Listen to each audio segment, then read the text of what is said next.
Hello everyone and welcome to an unboxing of Talisman, the Batman Supervillain Edition. If you're not familiar with Talisman, it's been around for years and years and years. You might have seen it without realising it. It's I don't know if it's trademarked, but it's a 3-tiered or layered board, and your goal is to get to the centre while collecting gear, stats, levels, and achieving a thing.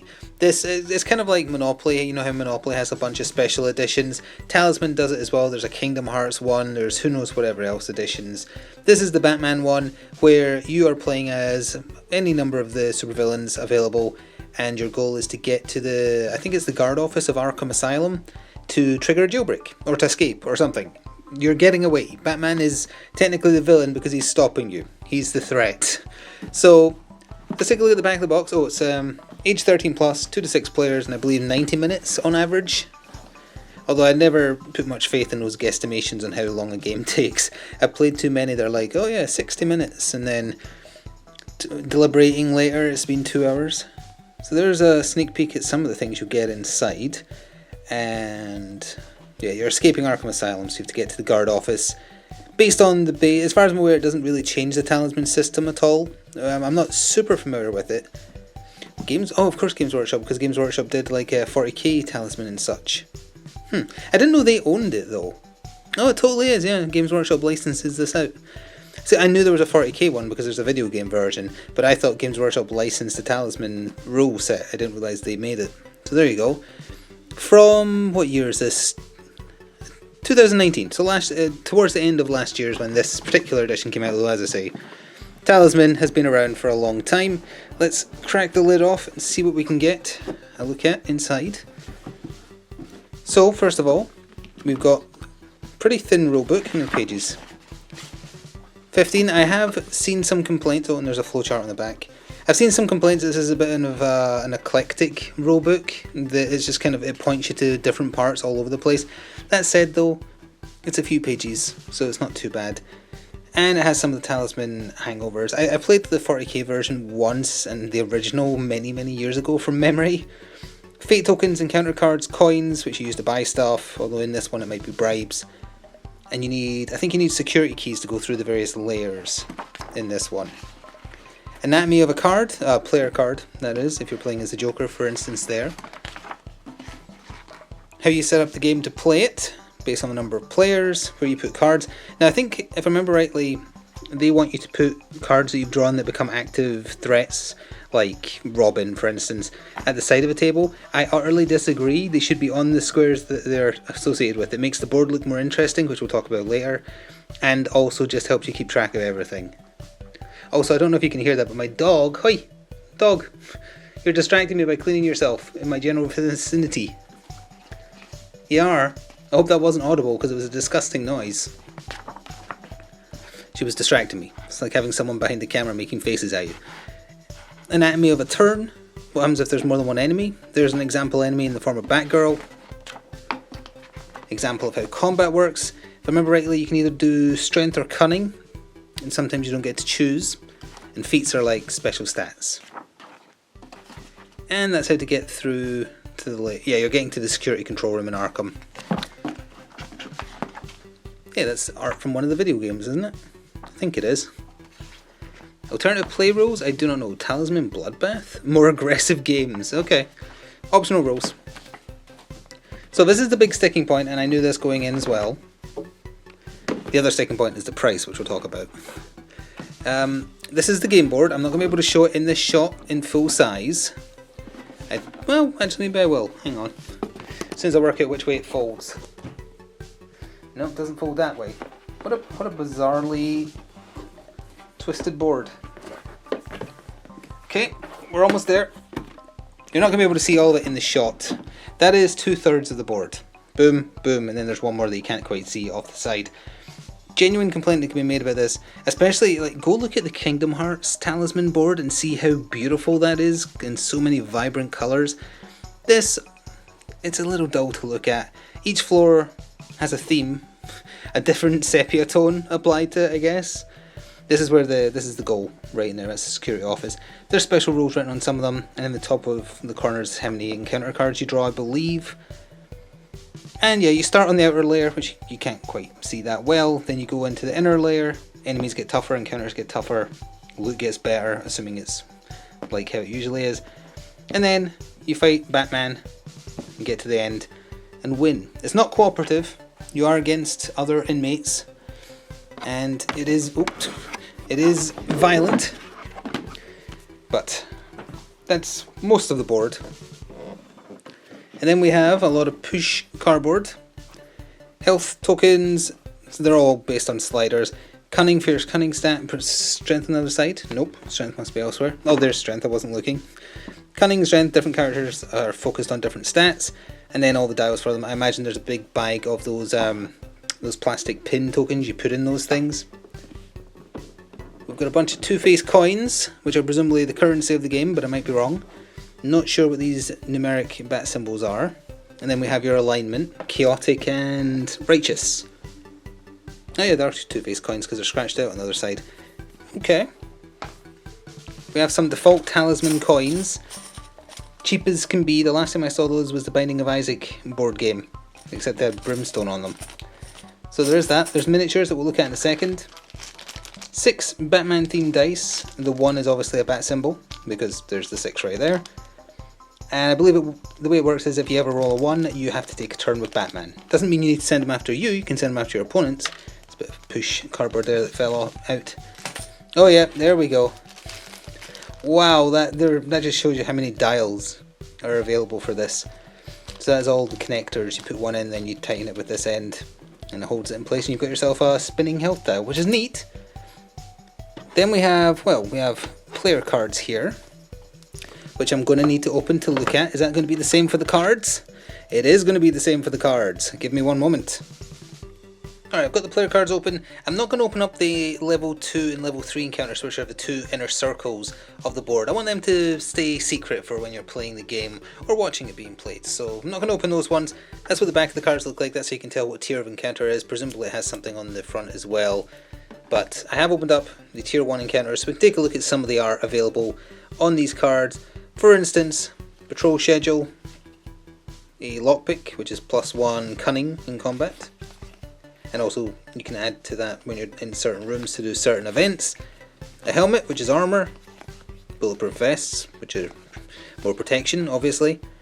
Right shield. Hey, I recognise the lower half of that card. The Night Models uses the upper half of this picture for one of their Batman objective cards, and it's from year 0. Baseball bat with spikes in it. Wait, that's not nails. That's shattered glass, I think.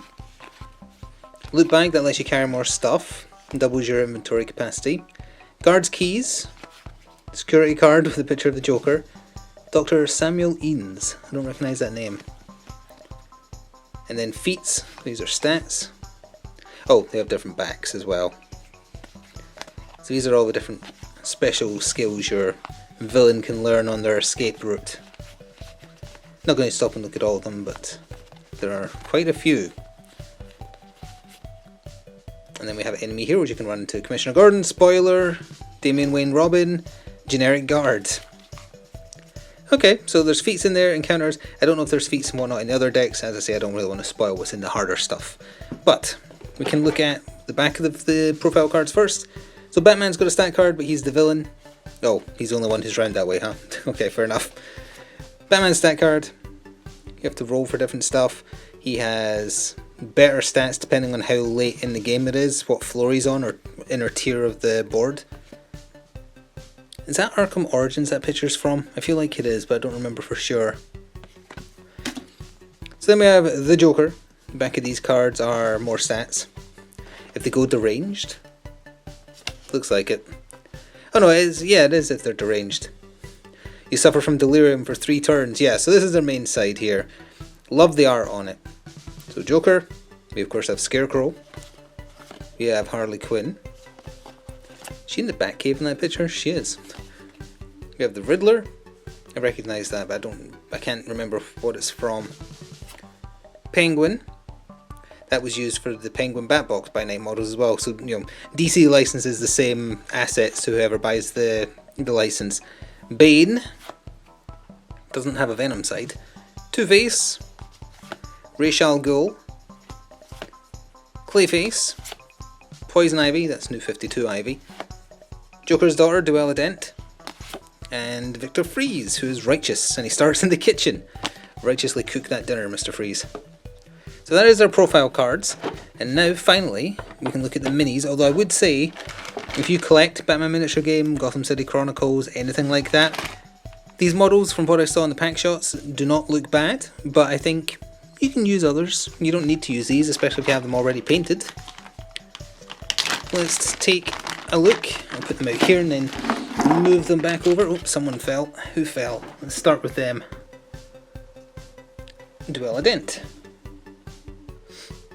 That's kind of a trademark pose for her, dragging the pipe along the ground. So yeah, they are nicely detailed miniatures. I imagine they would paint up nice and well with contrast, for instance. But you don't particularly need to if you already have models already painted. The base sizes wouldn't match up, obviously, but... Oh, there's the Batman mini. Huh. Sorry, I was looking at it up close. Surprising amount of detail, and I like the pose. It's a cool pose. Why isn't any of the other Batman Miniature Game people done that kind of dynamic pose for him? That's right out of that art, almost.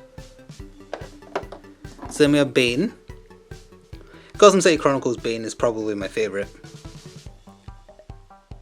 He's a bit too normal looking there. That's Arkham Origins looking. Well, before he goes crazy anyway.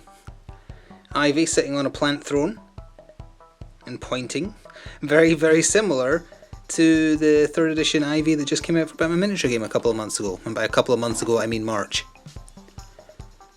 Clayface, this is a bad Clayface miniature. He's too stunty, he's too small, he's not large enough. Gotham City Chronicles miniature is basically the same weapons, looks a million times better. He looks like a weird minion that he spawned. So that's the only one I think is bad. The Penguin, very classic look with his pointy nose. I like that better than the Gotham City Chronicles Penguin. Victor Freeze is basically identical to the Gotham City Chronicles one. I'm sorry for the direct comparisons, but they're the ones I've most recently painted for the most part. I think I don't like that one as well. Scarecrow sadly doesn't have a scythe or gas, and he's doing a zombie pose. A little disappointed he doesn't have a straw hat either, honestly. That's a disappointing miniature all in all. Ra's in the exact same pose he is in Gotham City Chronicles. His cape just isn't as flamboyant. Then we have the Riddler, who's checking his watch like he's Clock King for some reason. Classic Riddler there with his bowler hat and whatnot. We have... Oh, that's the Joker. I don't like this pose for the Joker. He's kind of half pulling a face, half crazy, but he's also holding the famous, infamous crowbar. Yeah, it's a bit too silly. I don't like that one. He's sticking out his derriere as well. Two-Face though, this is kind of neat. Although they've done like a whoosh effect on him flipping his coin. How else are you meant to make it look like he's flipping the coin, I suppose. But yeah, looks a lot like Tommy Lee Jones' Two-Face unpainted. But that's okay. So that is a look at everything you get in the Batman Supervillain edition of Talisman. Came out late last year, and I did mention the price being a sticking point. You buy this at full price, it's £70 on the dot, I think, or $69.99. That's too expensive, just in general. That should have been my first hint that it's a Games Workshop property.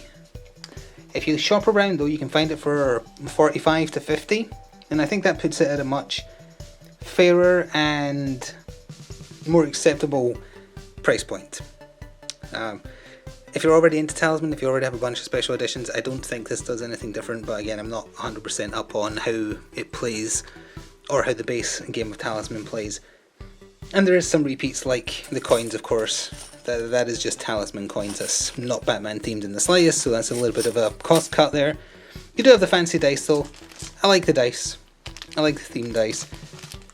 I remember talking to Twitch chat about whether or not people preferred the 6 or a 1 on a die to be special. I don't remember what most people said. Either way, if you can find it for a lot cheaper than the RRP and you're interested, maybe give it a look. We'll probably do at least one test game in the future. with not those miniatures, with already painted miniatures, to save some time and make it look a little bit nicer. I'll add a much needed amount of colour to the board as well, which I can also see being a sticking point. The board is very dull looking, especially compared to other versions of Talisman. But that's what you get. That's going to do it for this unboxing. Thank you very much for watching till the end. If you did, please do show your support and remember to subscribe, and I'll see you next time. Ta-ta for now.